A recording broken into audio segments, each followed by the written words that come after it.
Thinking. Hi, my name is Rory Canterbury. I'm going to be hosting on Archery Talk 101, and we have Aaron on the line with us, and we're going to talk about archery and podcasts and all kinds of fun stuff today. Welcome to the show, Aaron. Roy, thank you very much. It's such a pleasure to be here. I think we scheduled this about 2 weeks ago, and I've really been looking forward to it. Good. I always look forward to talking to archers from all over the world. It's so much fun, and it's kind of the highlight of the day. And it's easy just kind of hear what's going on in everybody's world. And so, how about if you introduce yourself and tell our audience a little something about yourself? Well, my name is Aaron Ritter, and I am a dedicated archer. I love the outdoors. Retired military, Navy veteran. I have my own small LLC business writing speaking platform known as Limitless Outdoors. And I have a podcast as well. It's called the Limitless Podcast.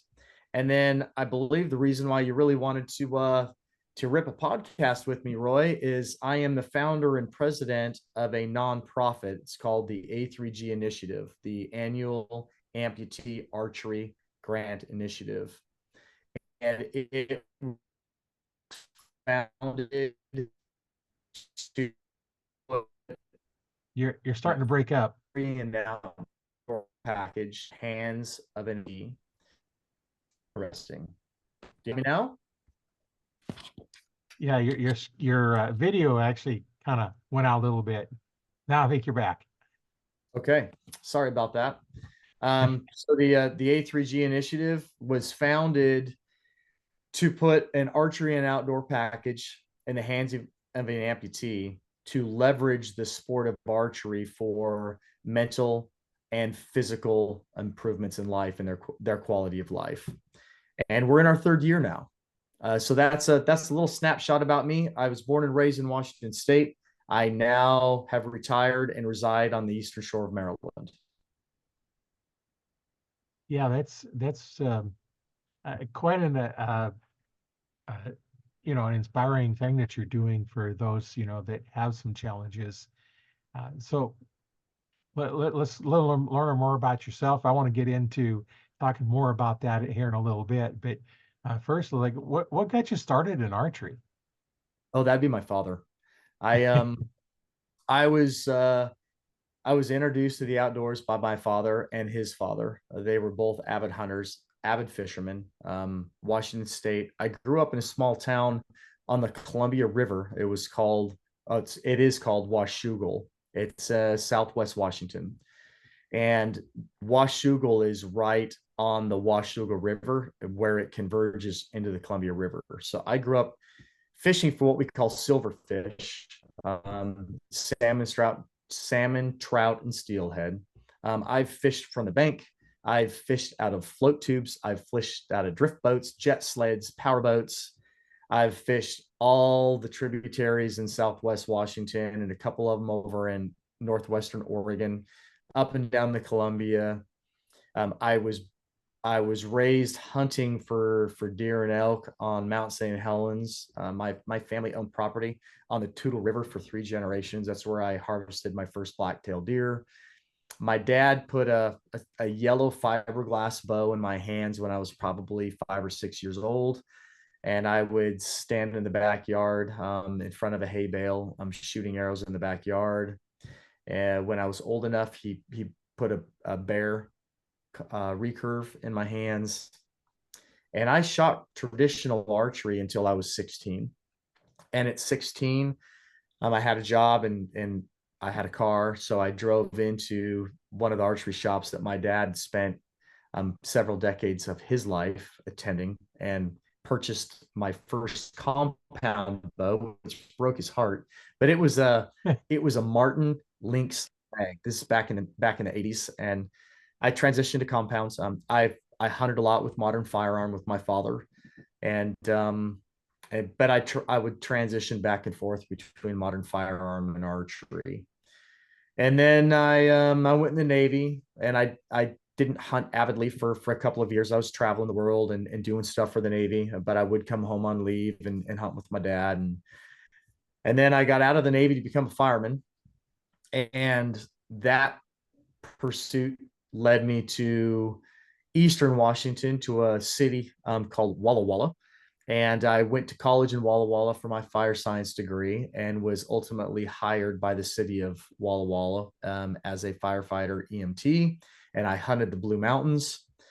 And that's where I started honing my craft as a backcountry hunter. I started in the mid to late 90s backcountry hunting, solo hunting. And then I shifted that over to the Blue Mountains in the early 2000s. And then I decided to go back in the Navy, and I went back in the Navy into special operations, and um, slowed my hunting career down a little bit because I was focused on deploying and doing things in the world of special operations.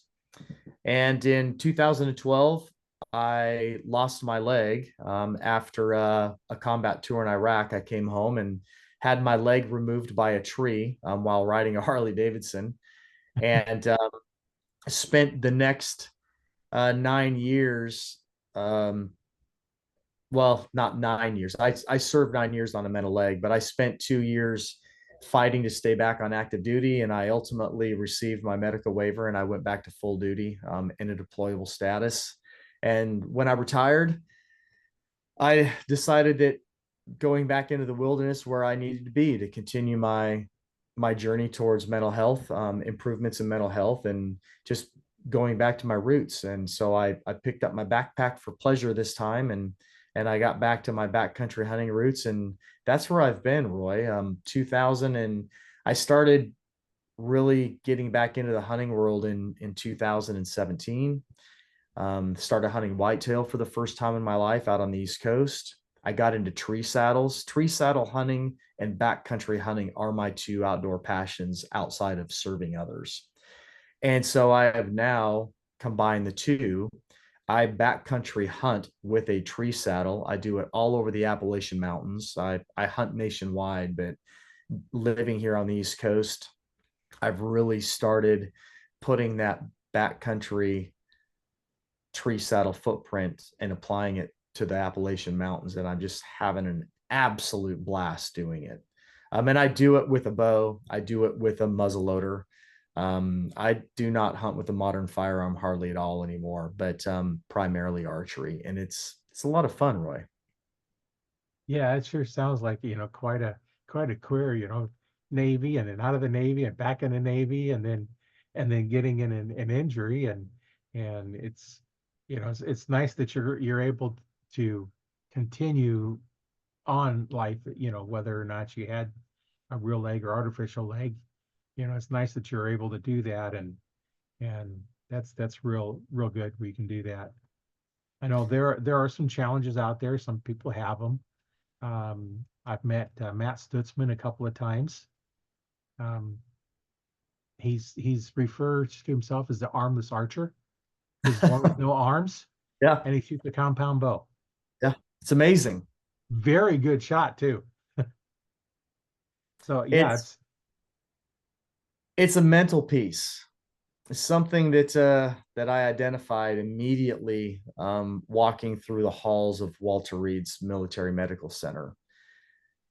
You see men and women that have encountered tremendous physical injuries, and it's typically black or white, Roy. you either you're either defeated and it ruins you, or you overcome it and you become a better person. And I don't like failing. Failure is healthy when you can learn from it, but I do not like failure and to be defeated. So when I lost my leg, I knew that I had to do it better. And once I got my own feet underneath me per se, I decided that I wanted to help other people do it better. And doing it through archery is what I chose. now with that, your program that you have going. Let's get a little more detail about how you're helping those with mental and physical challenges in archery and generally just being in the outdoors. Well, it's a wonderful story. I I was encouraged back in 2017 to share what I was doing as an individual to inspire others. I run marathons, I run ultra marathons, I backcountry hunt, I tree saddle hunt. I I do everything that I used to do with two legs, and most of it I do better now. Believe it or not, I put a lot of time and energy in trying to make that happen, and there's a lot of failures on the way, but I wanted to live my life better, and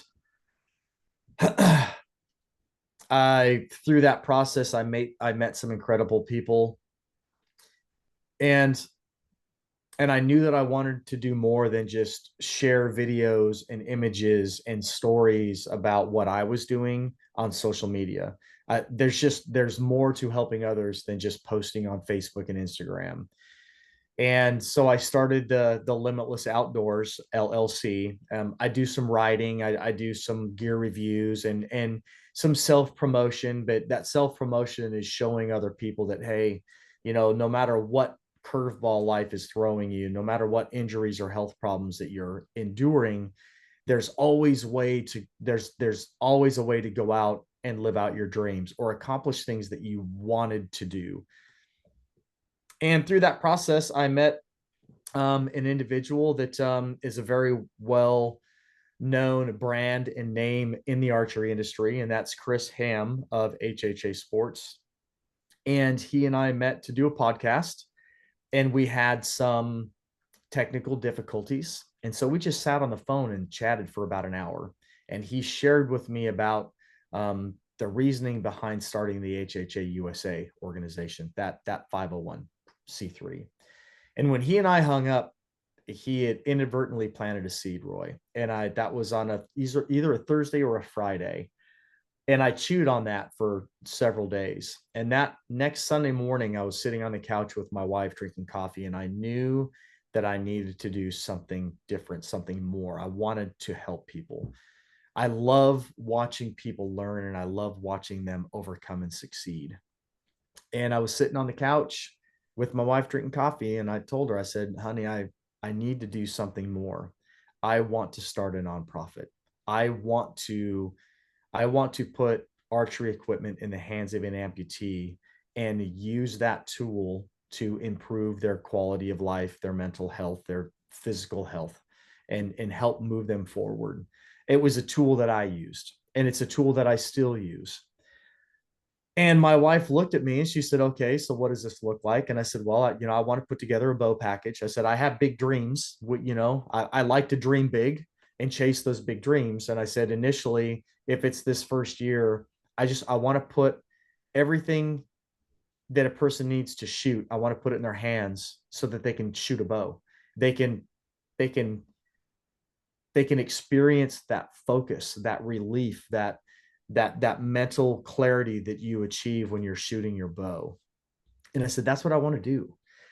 And she looked at me, she goes, okay, I'm on board. She goes, what happens if you're not able to get all of that equipment donated? And originally, Roy, I was looking for a basic bow package, a bow, a quiver, a rest, a sight, a release, some arrows, a target, maybe a rangefinder, binoculars. I was looking for that basic archery package to put in the hands of an amputee.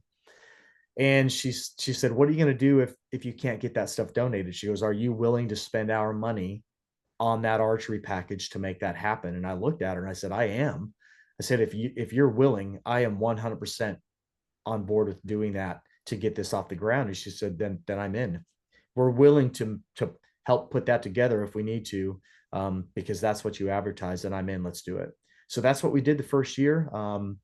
Was overwhelmed by the support of the archery community.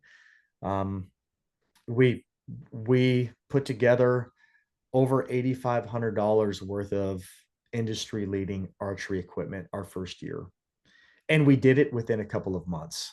It was humbling to watch, and to be a part of that.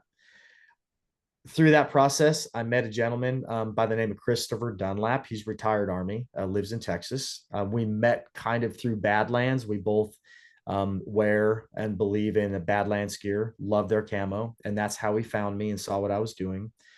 And so he brought me down to Texas to his horse ranch, and he helps manage a couple of ranches down there. And one of them is a 2,300 acre low fence ranch. It's called the 4J Ranch out of Lampasas, Texas. And I went down there, and he and I hunted together for a couple of days. They have whitetail on this ranch and a few hogs. It's hard to believe, but this ranch really does not have a hog problem, and it's in Texas. Blew my mind. But Yeah. it is starting to grow a little bit. But when I was there thinking, hey, I might get to shoot a hog. And he's like, yeah, we really don't have a hog problem on the 4J. But went down there for that. And I met the landowner, and the landowner said, I 100% want to provide a hunting opportunity for your nonprofit on my ranch. Let's do this. Let's do an annual thing. And so going into our second year, our equipment and gear package grew, and we added a once in a lifetime all-inclusive whitetail hunt for our recipient. So what does that entail? Roy, we pay for everything. Their travel is covered. Their airport parking is covered. Their airline tickets are covered. Their baggage is covered. We pick them up at the Austin airport. We drive them to the ranch. Their lodging is covered. Their food and beverages for 4 days is covered.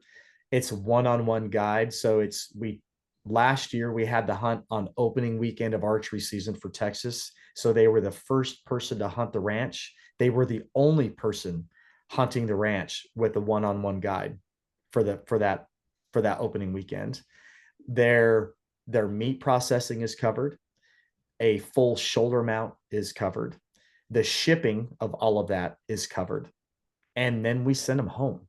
It literally is a once in a lifetime tail Yeah. archery for this person. That's all part of our grant now. So last year we went, so the first year, our grant package was valued at about $8,500. Last year, we estimated it to be around $15,000. At the ATA this last January, Eric Griggs from Gas Bowstrings approached me. Gas has supported custom bowstrings for our grant bows since the beginning. He was 100% on board.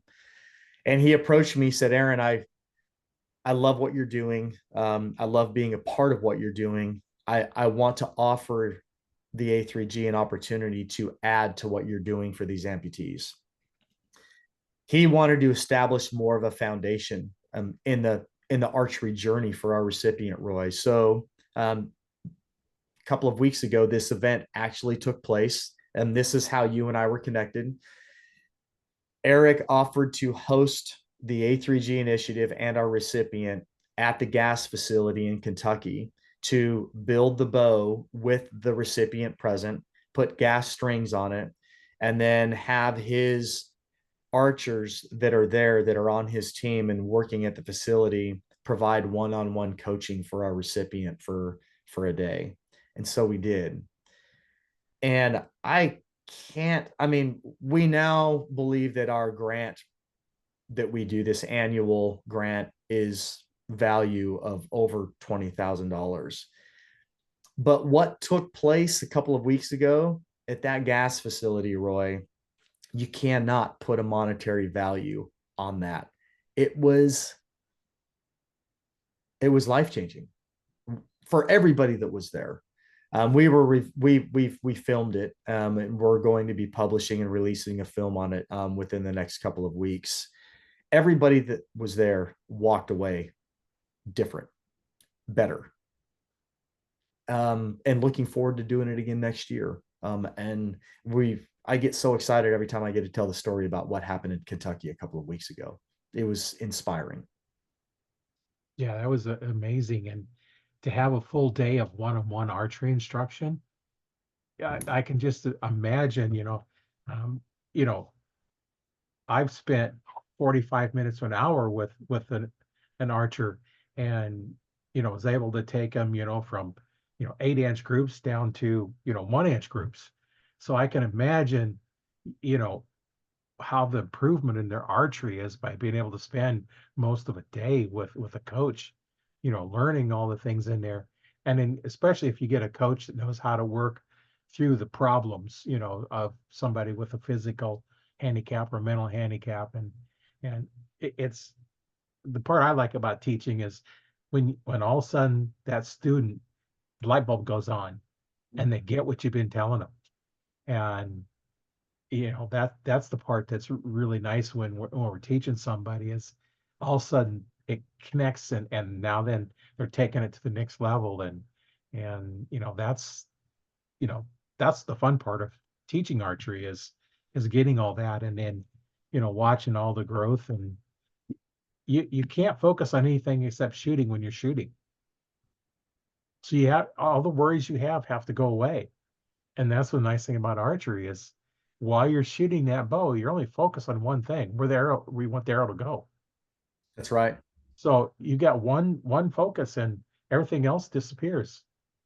It's that clarity. Right. It's wonderful.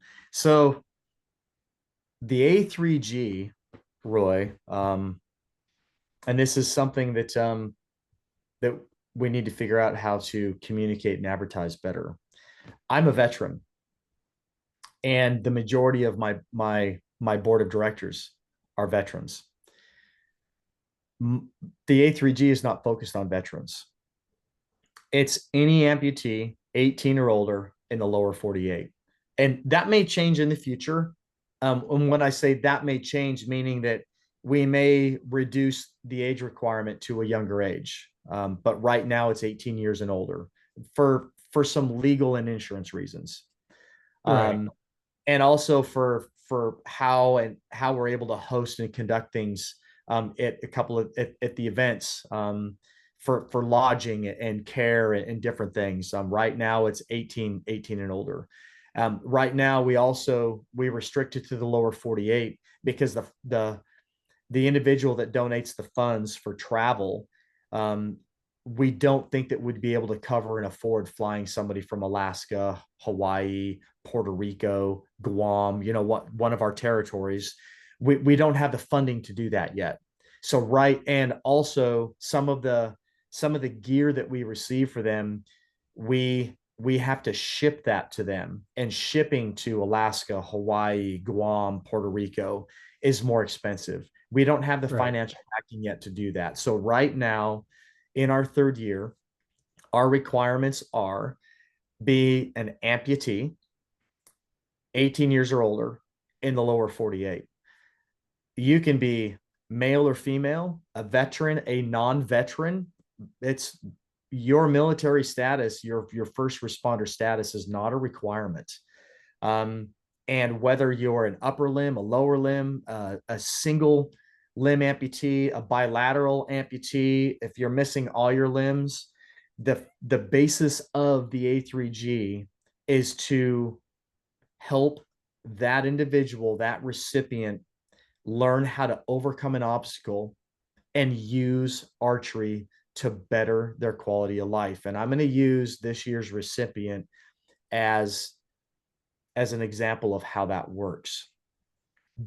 We have, when you look at our application, and it's spelled AMP-location. It's an amp location.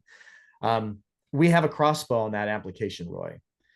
The only person that, as the president and founder, I will allow to be provided a crossbow is somebody that is missing both of their upper limbs.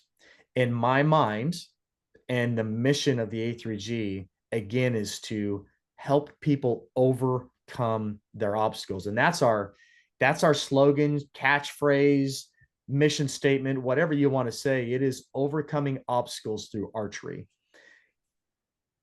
And that's a requirement for me.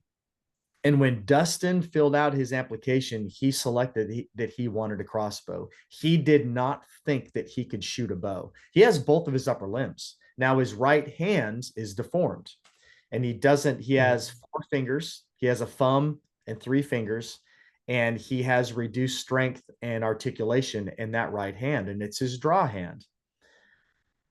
And he did not think that he could do it. And when I called him on the phone to let him know that he was our primary selection for this year, and I told him that I would not put a crossbow in his hands, he didn't think that he could do it.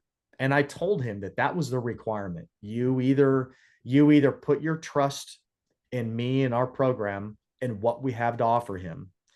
Say you put that trust in me and we're going to make it happen. Or if you tell me that you will not try, that you want a crossbow, then I'm going to tell you that we're going to go with our runner up, because I will not put a crossbow in the hands of somebody that has upper limbs. Now, Roy, I want everybody to know and understand that listens to this show, I have nothing against crossbows. I am a proponent for crossbows. I own one.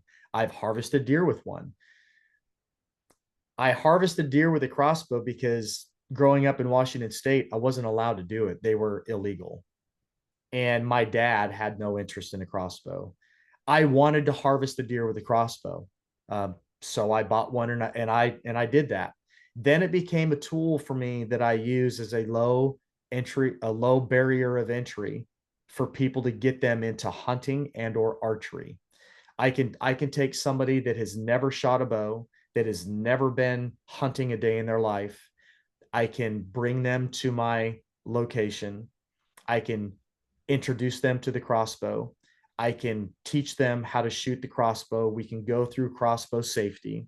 We can talk about ground blind safety or tree stand safety. I can take them out into the field, and I can assist them in harvesting their first whitetail deer. And I can do all of that within a 3-day weekend with a crossbow. I can't do that with a regular bow. So I still own and care for and will use, I have a Mission Sub 1 crossbow. That's what that tool is used for. I'm a huge proponent of crossbows. I don't look down on anybody that uses them.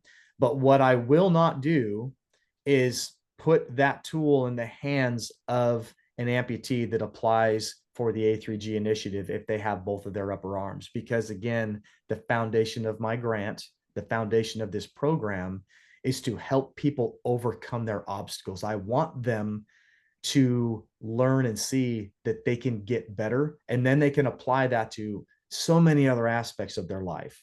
So I had that hard conversation with Dustin. And at the end of our conversation, Roy, he said, okay, I'm going to do this with you. And I said, yes, you are. So we took him to gas. When he arrived, he had so much apprehension and anxiety and thoughts of failure weighing on him. And we surrounded him with positivity. We brought him into gas, and I can't thank Eric and his team enough. It was like we were family, like we had been 10-year employees for gas, and that we were a relative. They brought us in with open arms. The hospitality was stupendous. And we spent that afternoon and evening together. We ordered food in and had lunch right in their pro shop area in the range. We started building the bow. We started immediately overcoming obstacles, Roy. One of my board members, Chris Dunlap, who's my hunting coordinator, he built 2 half-dozen arrows for Dustin in his little home pro shop for us to use at that event, because we didn't know where Dustin's draw weight was going to fall, what category he would fall in. So Chris built 350s and 300s for the event. His bow case and that arrow tube didn't leave Austin with him when his flight departed. So he arrived Kentucky without a bow or that arrow tube with the arrows. So Chris had to sit in the Kentucky airport waiting for his archery equipment to arrive so that we could get the arrows down to the facility. The archery shop that donates the Hamsky Rest, Frontline Archery donates a Hamsky Epsilon every year for the archery package, and they have Hamsky customize that bow rest, and it says Limb-itless on the bow rest. Well, this year when it arrived us and we took it out of the package at the gas string facility, the bracket that holds the Hamsky Epsilon onto the bow was not in the package. It's somewhere along that path of opening the package and customizing it with Be Limb-itless on the bow rest, and then getting to the gas facility, that bracket ended up missing. And so we had to figure out how we were going to overcome that. All of these things were happening. We're, you know, Dustin is there on site looking at the archery range, looking at his bow, the excitement there, and everybody's positive and building him up, but you can still, he just keeps saying, if this happens, I don't know if this is going to happen. I don't know if I can do this. And we were up with him at 10:30 until 10:30 at night, talking to him about what was going to happen the next morning. And then we went to gas, we had the tour, and did some final checks on the bow. Finally got the rest on the bow. We didn't overcome that obstacle until the next morning, and we walked him down to the 10-yard line. And again, he's a lower limb bilateral amputee, and had not come to full draw with the bow before. And so I had Michael Sims is another one of my board members, and Chris Dunlap. I had each of them on the front and back of Dustin. That way, if he fell in one direction or the other, we could Right. keep falling to the ground. And it's like, hey, let's move up to the 10-yard line, just see how you do. And he drew that bow and put an arrow right in the bullseye. And it was a point of celebration, Roy. I mean, when it happened, that arrow hit the target. And it was like the whole facility just went quiet. You could hear a pin drop for a second. It was awesome. And then just the emotions erupted. And we took a couple of more shots at 10 yards. And Eric and Braden Galantine said, okay, let's move back to 20. It's time. We know that you can draw the bow. We know that you can shoot the bow. We know that you're not going to put an arrow through the wall or the roof of the facility. Let's move back to 20. And Dustin went from that moment of, holy cow, I can do this, I'm so excited, to looking at the 20-yard line, and you could see a little bit of that anxiety and apprehension start creeping back in. Like, wow, that's twice the distance. That looks like a long ways. 10 yards to 20 yards to a new archer can look like a long ways. Yeah. What's going to happen here? We walked him back to the 20-yard line, put up a fresh target, and he went to full draw and put it inside out on the lower right X leg of the X. Just hammered it. And again, just more celebration. The smile on his face, Roy. I mean, the video that we have of him, the pictures that we have from that moment, man, it makes me get emotional every time I look at them, every time I share them, every time I get to talk about this moment. It was just incredible. And every time that he drew that bow back, every arrow that he put down range from that moment on, you could just see him change. The confidence level that was growing with inside that young man. He was born with deformities. He had been living with disabilities his entire life. He's 24 years old. And this young man has been living a life of giving back to others throughout all of his adversity. He experienced the Shriners, assistance from the Shriners. And when he turned 18 and was no longer eligible for that, he started volunteering with the Shriners and giving back to children that were dealing with disabilities the same or similar to his. He's a troop leader for Trail Life, which is similar to Boy Scouts. It's more faith-based. He's a substitute teacher. He's a volunteer firefighter. He gives back to society on his own. And to be able to be there and to give to him and to help him overcome hurdles that he never thought that he would be able to do, it was awesome. Roy, it was so awesome. And not only that, he grouped arrows all day long. By the end of that first day, he was shooting confidently to 40 yards. That's quite an accomplishment, from not even thinking you could do it at 10 to now grouping at 40. Yep. We have so much great support. Chris Ham at HHA Sports and HHA USA has been just a major influence in my life in the last 3 years. We've had a couple of different bow manufacturers through the program. Hoyt provided the bow this year, but their connection with us has been a deeper connection than the previous 2 years. In the bow companies, or I should say the bows that were provided to us over the previous 2 years. Hoyt's been incredible. Um, Gas Bowstrings and Eric and his team, they've provided bowstrings the first 3 years, but for them to host us like they did was awesome. Robin Parks with Hot Shot Archery, they've they have provided the peeps and the releases for the previous 2 years. This year, we knew that we had an obstacle to overcome with Dustin because of the deformity in his draw hand. I got on the phone with Robin and talked about release options. And Robin said, Aaron, I have the perfect release for you. And so he sent it's called the Hayes.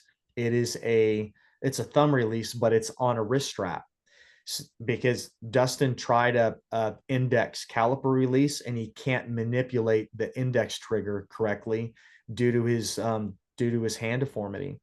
So, I sat on the phone and brainstormed with Rob, and he said, Aaron, I have the perfect release for you. And he sent the Hayes. It was brilliant. It worked brilliantly. HHA Sports puts the bow sight on the bow every year.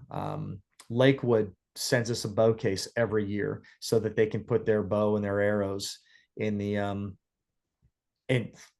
when they travel.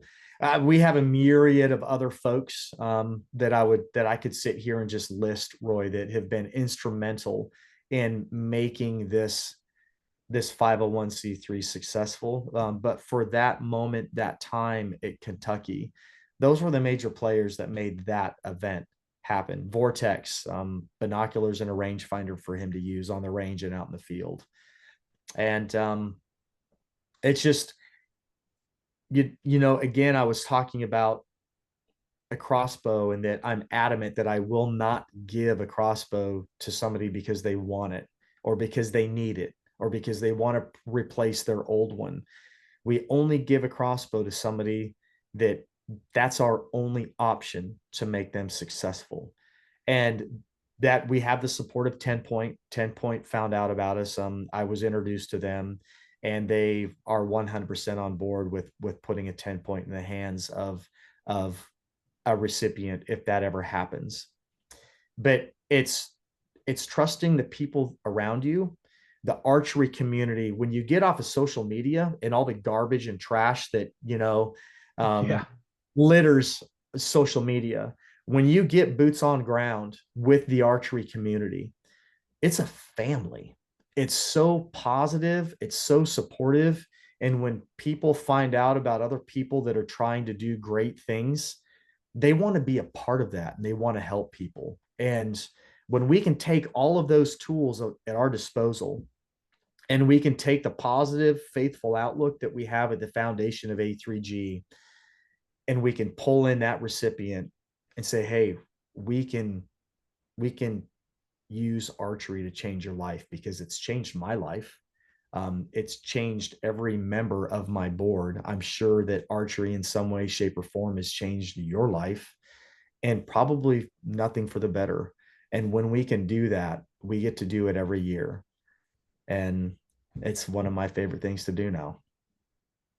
Yeah, that's archery. By this podcast, I've talked to archers all over the world, and what you're saying about the archery community, it's like a family. So I've seen that, and if you listen to many of the podcasts, you're going to see that I might be talking to somebody over in Serbia, or Bosnia, or Germany, or anywhere else, United Kingdom, Ireland, all over the world, and of course a lot of them in the United States here, but it's all there. Sometimes we have to use a little bit of translate on some words that don't translate very well, but um, that's the thing. It's, if you have a bow in your hand, an archer sees you, you're automatically a friend. Now, we may not be able to speak your language, or you mine, but Google Translate will help. So, Yeah. we can Oh, communicate, and if you're helping somebody out, you don't have to speak their language to help them out in archery. You can teach somebody, help them out with different things, and you don't have to tell them a word, because a lot of them understand. And when I'm teaching, I have a specific way I teach, but I also teach why I tell you to do it that way. And that helps get it through. And I just tell everybody, I teach everybody the exact same thing, and then we modify it for each person. and I don't care what you shoot, Roy. I personally, I have two Hoyt compound bows. I have a Mission Sub One crossbow, and I have a Tolkien longbow. I I love all of it. Now I don't actively shoot my crossbow. I hunted with it for a season, and I harvested a couple of whitetail with it, and I use it for a specific tool now. But I love shooting a longbow. I love shooting my compound bows. I love hunting with my archery equipment. I love going to a total archery challenge and launching carbon shafts at 140 yards for fun. But when I go out in the field, yeah, I won't. The longest shot I've ever taken on an animal is 40 yards to date. Would I shoot a deer or an elk at 50 or 60 yards? Maybe. If the situation was 100% perfect and I was 100% confident that I could ethically take that animal, I might take a 50 or 60-yard shot. I would much rather it 10 because I know that my lethality at that range is lights out, and I can do that with a wooden bow or an aluminum bow or a hand, a crossbow. I know where my ethical range is, but across that board, I might not be able to interact with everybody in a positive manner on social media. Not on my end. I just don't engage that way on social media. It's not worth the time and energy. But Right. when I go to the archery shop, when I go to an archery range, when I go to a 3D shoot, if I'm out in public and I see somebody wearing a Matthews hat, I don't shoot a Matthews, but I know I can go up and talk to that person.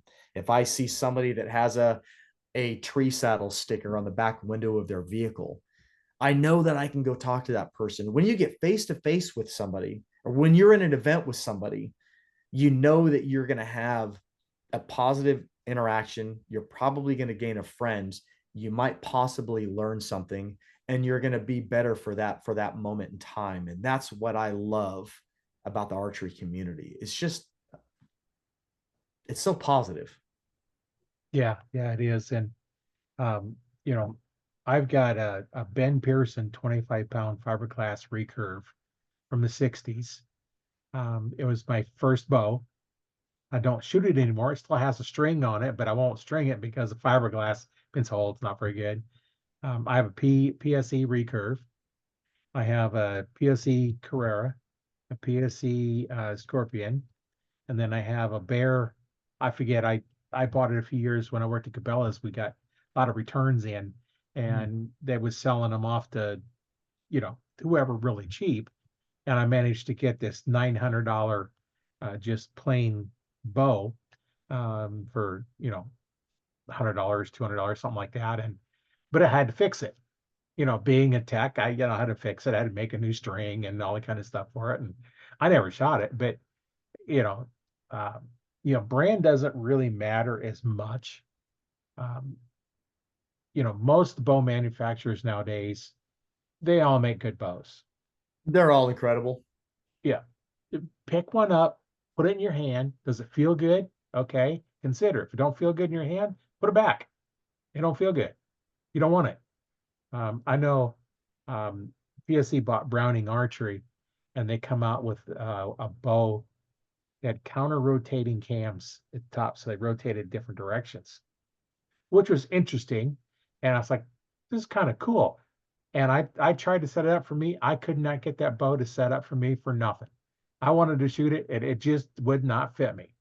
I don't know what it was, but there's nothing I could do to get that bow to fit me like it should. So I ended up, selling it off. I thought, oh, this is kind of cool. It's different. but you got to put them in your hand. And that's what I tell new archers is, if you're going to get a right-handed or left-handed one, pick the bow up. If you don't like what it feels, put it back. If you like what it feels, go shoot it. It's got to feel good in your hand. And there's a lot of things you can do. I help out at Nebraska has their Missouri Valor Outdoor Expo once a year, and I helped out with last year and this year. And this year, a lady come in was missing basically from the wrist forward on one hand, the left hand, and so the lady that runs a lot of the outdoor events for game and parks for the archery stuff, she took her over to the other one, and they had her shooting a bow. Within half hour, 45 minutes, they had her shooting a bow. She didn't have a hand to hold the bow. It's So what amazing. they did is they took an arm guard and wrapped it around the bow to hold it, and another arm to hold it to her hand. So the arm guard was holding it, and then she worked with somebody that does leather work, and they actually made a specific sling that wrapped around the bow that would fasten to the wrist, so somebody without a hand could actually hold the bow. And then Matt come by, and so they connected those two together so Matt could help because he don't have any arms and he shoots compound.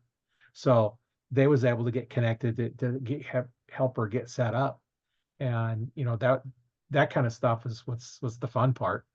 It's figuring out how to get something a little different. And in teaching archery, and I spent 20 years teaching Hapkido. So each person, you teach the same technique, but one person may not be able to do it.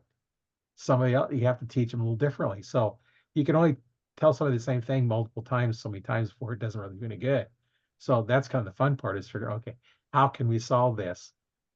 Just like I had a guy call me up one time at my store. It says, can you set my bow up to shoot two arrows at the same time? He called the other two shops and I said, no. They just flat out just said, no. I said, well, stop in after I close because you can't afford me while I'm open. And so we played around for a while. Fortunately, it was not a center shot design riser, so we had to stick on rests. So we was able to do that, and we played around a whole bunch of stuff. And by the time we got done, the difference between his space and two arrows was about an eighth of an inch. Every time we shot, we measured it. About an eighth of an inch is the most variation we had between where they were the impact and the distance between them. And you learn a lot about how to set up a loop, because he wanted to use a release. And what it was a motivational speaker, and he wanted to get the kids' attention by taking two arrows and shooting two arrows at once and hitting two balloons or whatever it was, and get their attention, and then now go on whatever he was talking about. And so that was kind of fun. That kind of stuff is interesting to do, and you have a problem and solve it. Now he didn't have a physical problem, but I had one guy come in and he had MS, so he could not have the normal bend in your arm that you would normally do. We had to lock it out. So I had to figure out how to do that so he could lock out his arm so he could actually hold it and not hit his arm. So we would play around different things and set things up a little differently and overcome the problem. It's not I tell people it's not a matter of whether you can or can't. It's your want. Right.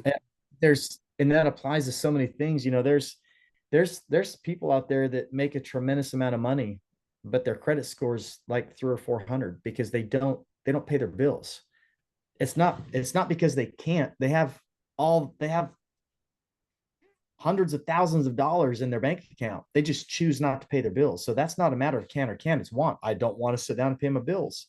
It's the same thing with the physical ailment. It's not whether you can or can't run a 5K or a half marathon or a marathon. It's whether you want to. And if you're missing a leg, how bad do I really want to run that distance? Because if I want to, I can figure out a way to do it. I never ran a single marathon before I became an amputee. I always said that I wanted to.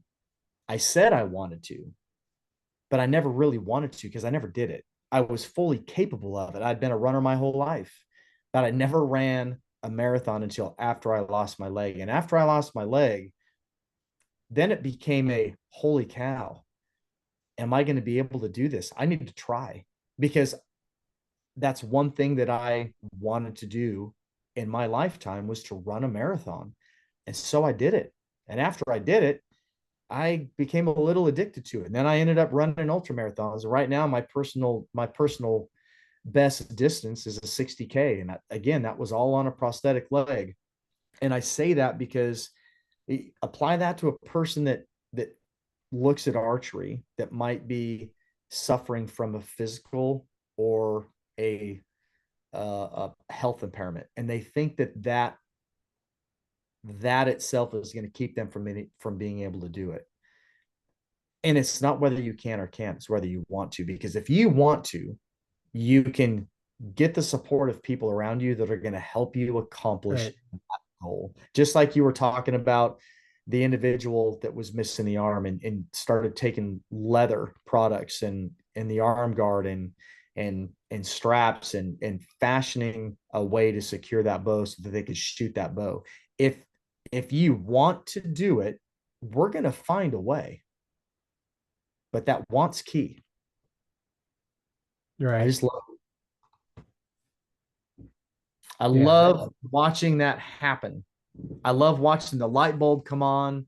I love how it can change somebody's life, because again, you can apply that to so many other areas of your life, not just archery or running or a lifting, like a weightlifting process, or whatever it is. You can see that accomplishment start impacting other areas of somebody's life. You just have to have the want. Yeah. So how many do you take a year on one of these trips? Right now, just one, Roy. Just We one? with and we've talked about maybe changing that in the future, but right now, looking at our board structure and the support that we have, and again, financially, we have no financial backing right now. So our board members spend a lot of money out of pocket for certain aspects of making this happen. So right now, with our board and our board members and the companies that are supporting us, and like the ranch owner, I don't know if is willing to host multiple people on the ranch to hunt. And so looking at the hunting opportunity and the opportunity for processing of meat, and and the mount and the travel, and then all of that, it's I right now it's one recipient a year. And we also, right now, we like that because we're able to make that person the focus of our year. It's a very special person to us. And we're working to try to like come up with some type of an alumni program, so that our very first recipient can interact with our third recipient, so it almost becomes like a family, and they can start Yeah. supporting each other as well.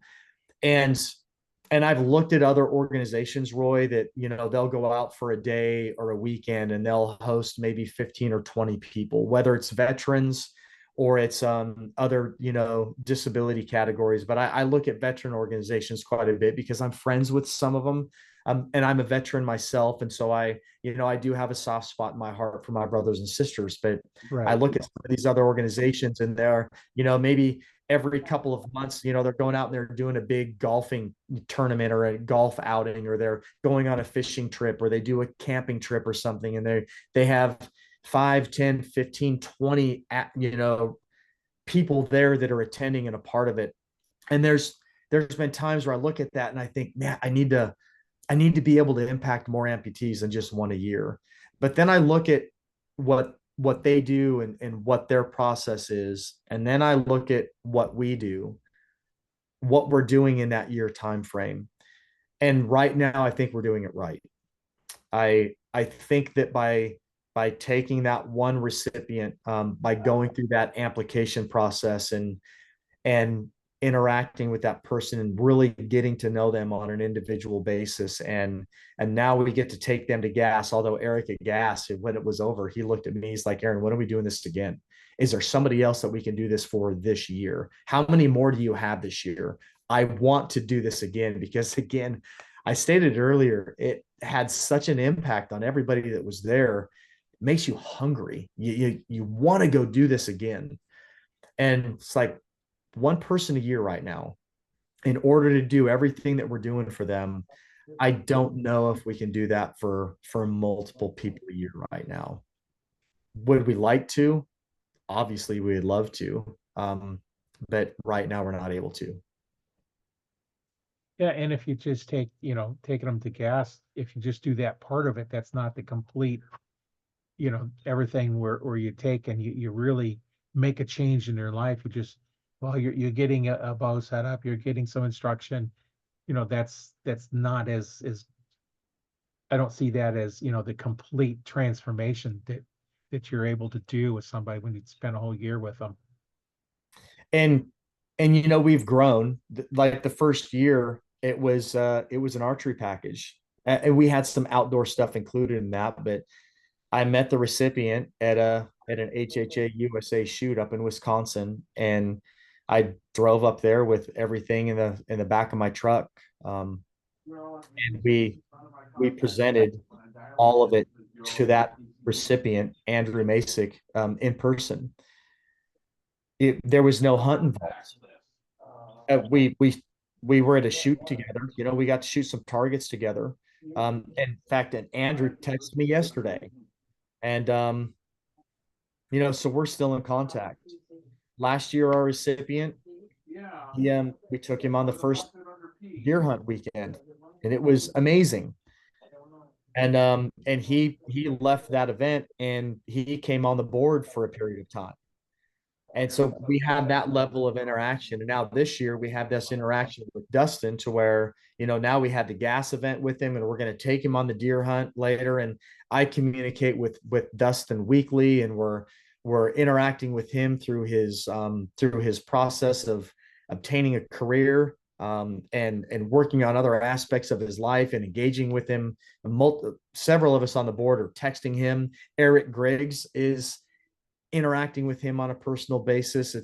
It's that growth. And just as the foundation of A3G, that we want to help people overcome obstacles, our own 501c3 is growing and overcoming obstacles. And we just want to continue to grow in that positive direction. Where that's going to take us, I don't know. It maybe in years to come, we'll offer to 12 years and older, or maybe we'll have an adult recipient and a youth recipient, or maybe we'll have 3 recipients in a year. I don't know. I don't know what that's going to look like yet. But right now, I do know that next year we are again going to be one person, an amputee, and it's going to be 18 years or older in the lower 48, until something different, something comes along that changes that direction. But regardless, it is an amazing program to be a part of.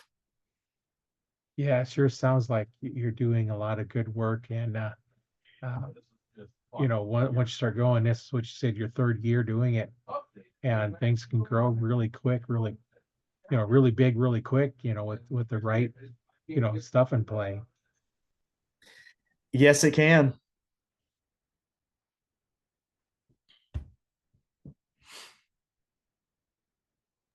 Well, can I answer any more of your questions, sir?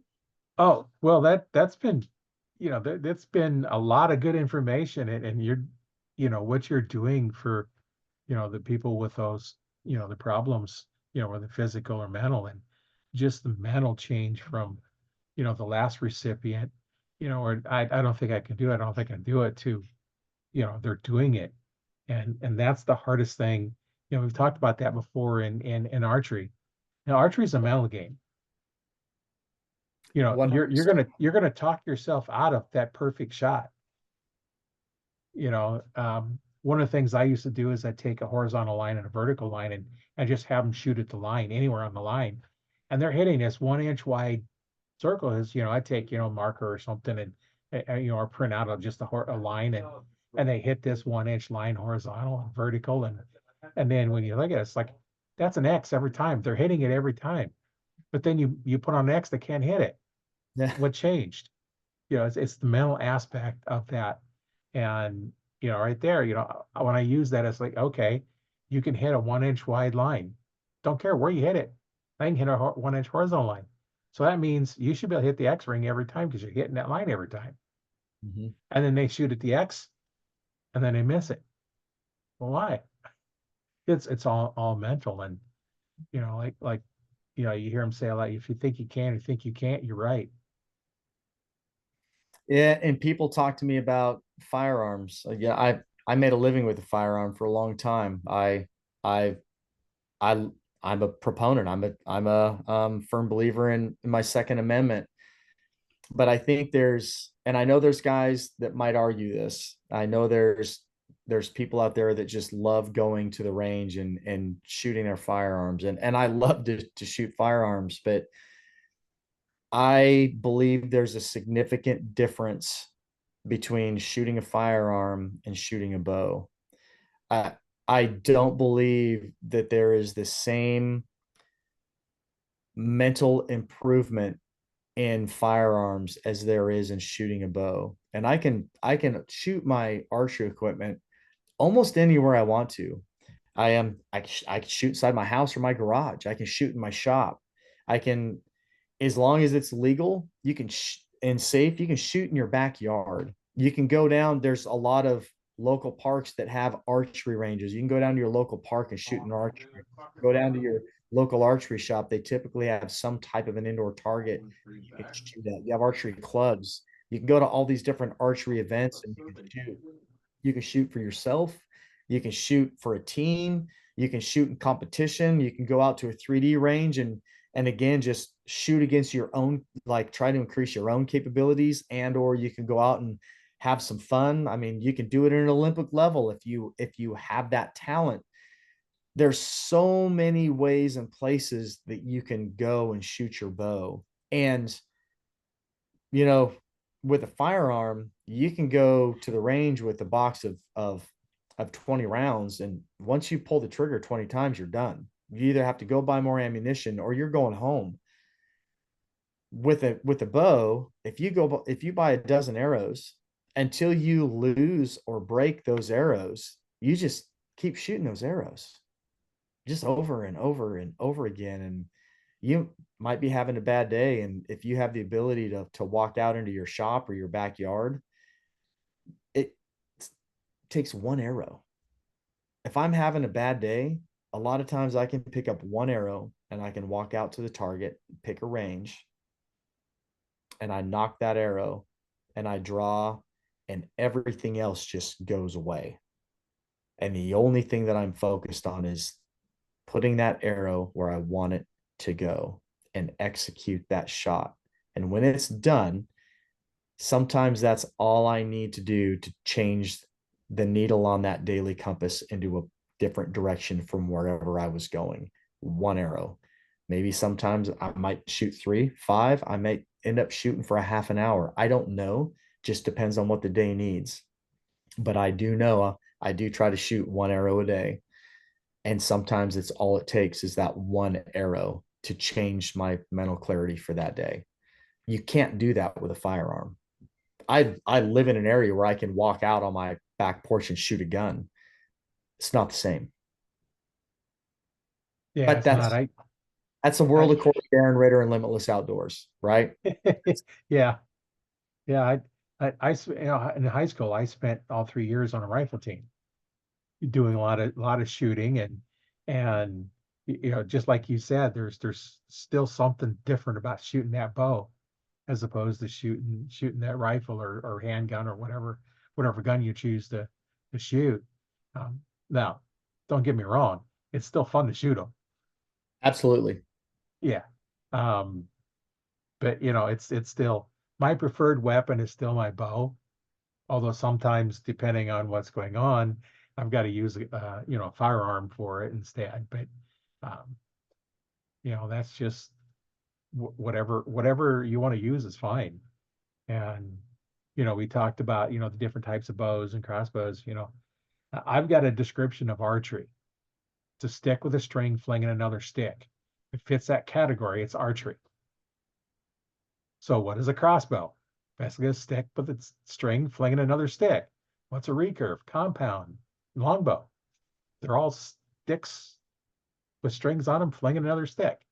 Yes, sir. That's archery. So um, now when you get into crossbows, there you need to have a little bit different target.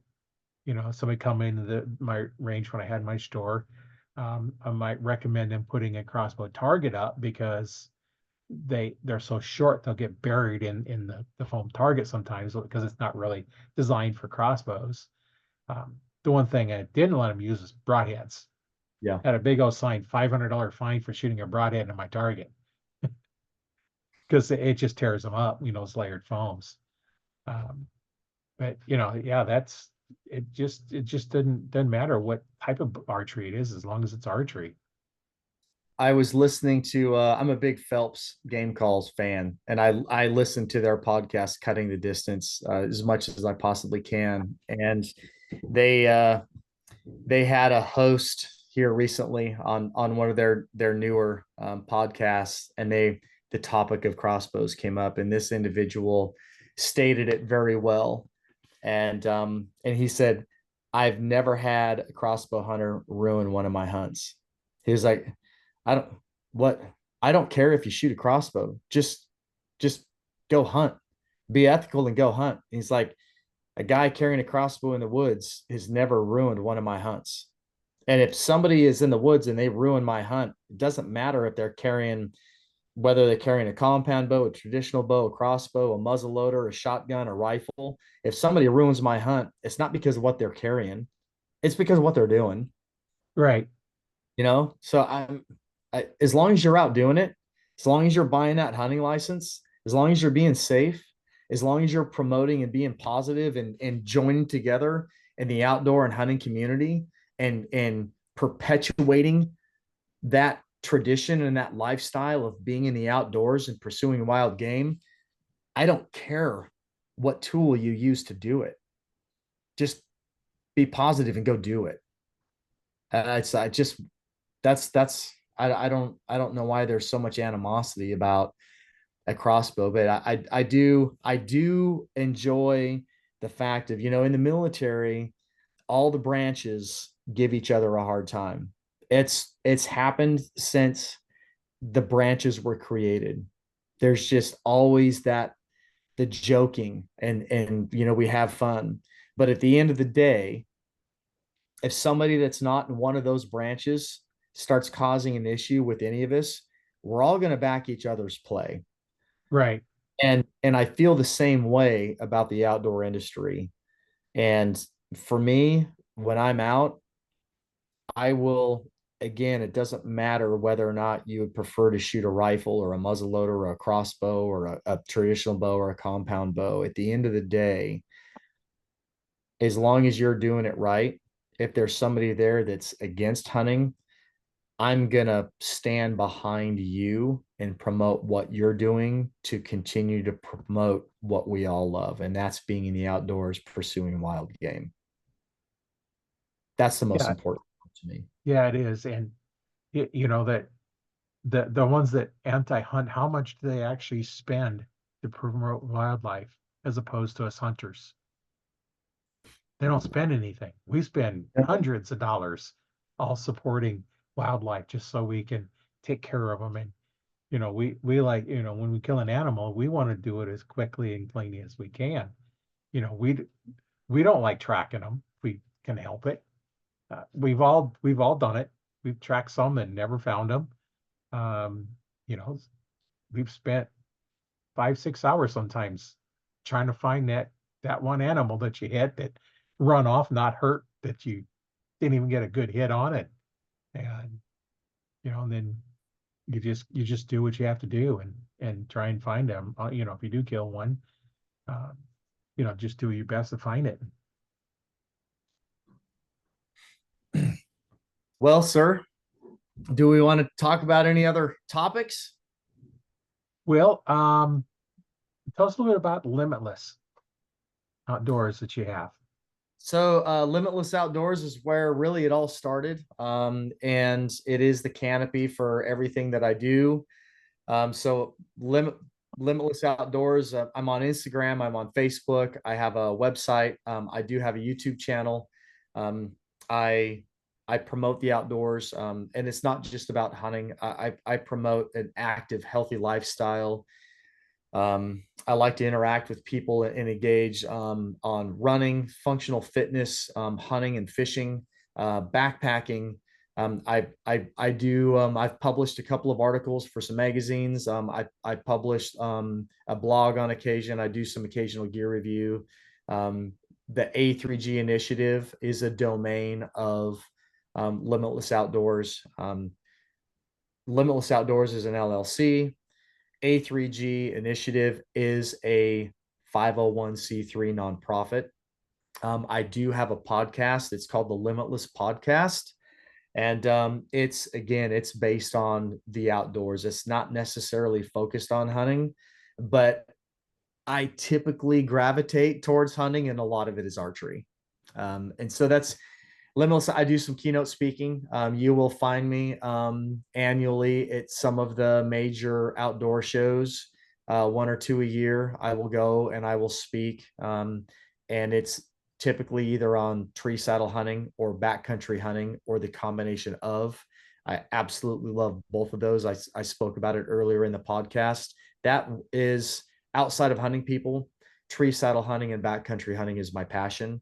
I backcountry hunt for turkey, deer, elk, bear. I tree saddle for all of the above except for turkeys. And pick a state. If I can find terrain features and an area of ground that can seclude me from other hunters, whether I'm packing in a half mile or I'm packing in 5 miles, I don't care. I will throw a pack on my back. I will pack in, pitch a tent, and I will go harvest animals in that area away from other people. I just find a tremendous amount of enjoyment and satisfaction in doing that. Yeah, if you get away from where there's, everybody likes to go in, just what's close and convenient. You go back that little bit further, then you don't have the traffic back there. The animals a lot of times not as disturbed as much. So you get to see a lot more stuff. And that's one of the things I like as an archer. You're sitting up in that tree stand and you just see so much stuff. You hear stuff that nobody else gets to hear and see. Like birds come landing right next to you on a branch, or um, worst thing, a squirrel's trying to climb up the tree because they'll climb right over the top of you because they don't see you. Mhm. Yeah. Well, if you're in camo, a squirrel doesn't know what you are. They'll just stand there and look at you. You can be It's moving around. They they they can't comprehend what you are, and they'll just stare and look at you. Yep, but that's basically what Limitless Outdoors is, Roy. It's my platform, and again, it started out as yeah, I just promoted the stuff that I was doing to try to inspire people to go out and do what they wanted to do, to live without limits, and that is again grown into I do writing and speaking, and I have a podcast, and I do a little bit of self filming and I try to help people as much as possible. I believe that there's that knowledge is power, but sharing that knowledge is powerful, and I want to watch other people be successful, and so that's the foundation of who I am and what I do. Yeah, that's pretty cool. I'll leave a link in the description when I post the podcast, as well as when I put it up on the YouTube channel. Um, I'll leave links to all that. So just message me all the links to all the different places and whatnot, and I'll make sure I get those in because I may not remember all of them. To make it easier for them if they want to contact, watch your pod or listen to your podcast or contact you for anything else. Anybody that wants to help out, you know, I'm sure you'll take donations on any kind of help that you can get for your next recipient. And I'd also like to invite any of your past recipients or any of the new ones to come on the podcast and we can talk about, what it's done for them. I think that'd be good stories too. So That would be amazing. yeah, check with the other three recipients, and if anyone come on, let's get them on the podcast, and let's talk about how they've transformed or what it's done for them, and what they're doing now. I think that would be interesting stories. I know I'd like to hear it, and I'm sure a lot of my listeners would like to hear those stories as well, because there's just so many stories. We get into stories and stories and stories, and it's just so good. Some of them are interesting stories, and some of them are emotional stories, and it's just such a variety of stuff out there. So you've listened to some of my podcasts, and you see each one's kind of a little bit different. We'll start with archery, and then where we go from there doesn't matter. Wherever it takes us. And for those that listening, you can watch this video in Arch Talk 101 Facebook group. You can also watch it on my YouTube channel, Learn to Fix It Yourself. And I'll leave links to those in the description as well. You can also listen to the podcast on Spotify as well as Audible. And I'm sure your podcast is on Audible as well. I think we talked about that before we got started.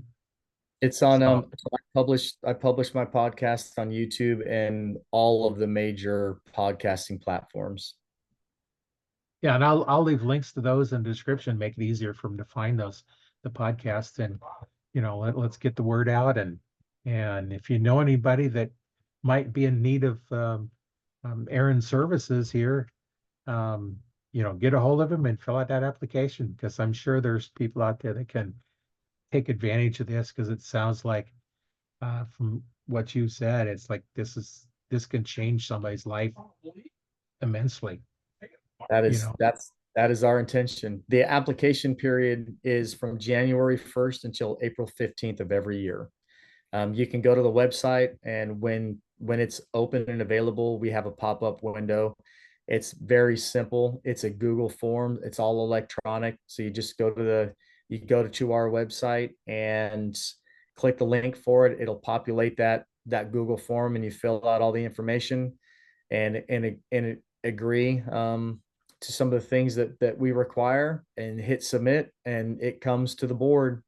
And after April 15th, we review all the applications and individually, and then we come together as a board with the top recipients, and we then the fun begins. yeah. What was the name of that website where they go to? It is the A3G Initiative.org. Okay. Yeah, well, so I'm sure we'll have some people come out there and look at that. Let's get the word out, and that we can help them. And if there's anything that we can do, outside of that, if you're struggling with something, get a hold of one of us. That's what's nice about the Facebook group, the Arch Talk 101 Facebook group, and I'm sure your Facebook group as well. Um, if you're having a problem, post what you're having a problem with. And if you have a video, it's even better. Upload a video of what's going on. And I'm sure there's a lot of people that can take a look at that. I know in my group, the Arch Talk 101 group, we have instructors that have been teaching for many years. We have bow techs around. We have some archers that are just brand new, and we have archers that have been in shooting for 50, 60 years. So there's somebody out there that's seen what your problem is, and sometimes we can help you, and well, sometimes we can't. But hey, let's work together. And if we need to get on a Zoom call like this to finalize some little problem, that's always an option to do that, to help you out. I'm here and happy to help. Just get a hold of us, and if you've made it this far, been great. I know I've had a whole lot of fun talking with Aaron here on all the things he's doing. It's real inspirational of what he's doing, and how he's helping archers. And let's get this going and keep this going, because the archery family is going to help you. You just need to ask, and that's the biggest thing. You need to ask, because there's a Absolutely. lot of us that help. I know I keep my instructor patch on my quiver, figuring if I'm out shooting and somebody has a problem and see the instructor patch on there, they know they come ask me. I don't generally go up to somebody, hey, I can make you shoot better, because they're off doing whatever. But if they're struggling with something, I'd be glad to help. That's fantastic. Well, any parting thoughts before we end this podcast? No, sir. I've had a great time. Thank you so much for hosting me on your show. It's been a lot of fun. My name is Roy Canterbury. I've been host today on Archery Talk 101, and we'll catch you on the next one. And make sure you leave a comment, and we'll talk to you later.